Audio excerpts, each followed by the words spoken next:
Srečanje je potekalo prej, ko so bile meje in se je ohranilo tokrat tudi zdaj, ko jih ni. Ja, res je to eno krasno srečanje, ki traja že 37 let in moramo spoštovati naše predhodnike, ki so to stvar organizirali, ki so to stvar pripeljali do teh razsežnosti, ki jih danes vidimo. Včasih je bilo to precej težje, so bile meje, je bilo problem s prestopanjem z policijsko zaščito.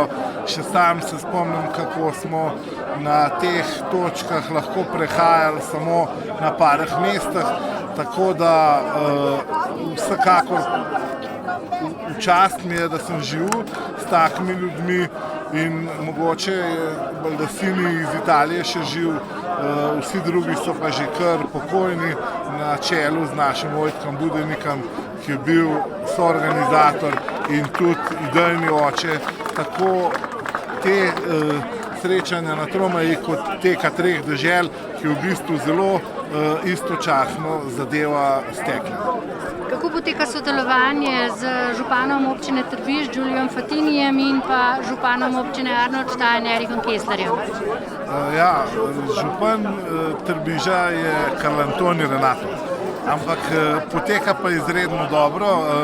Poznamo se tudi na osebnih ravneh, se srečujemo, gremo tudi na kakšno pijačo, tako da ni vse samo stvar diplomacije, je tudi veliko bolj osebno. Pač ta regija treh dežel je izredno povezana tako turistično kot gospodarstvo, kot tudi z samim akcijam civilne zaščite gasilcev, gorskega reševanja. V bistvu to je ena regija.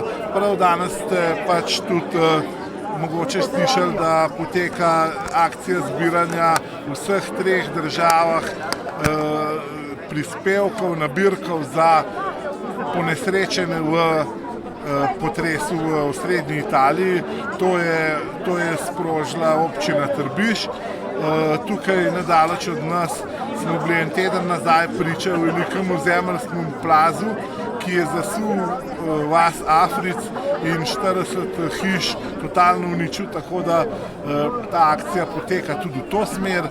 Letos smo jo Slovenci kar dobro odnesli, ker razen lubadarja nimamo večjih skrbi.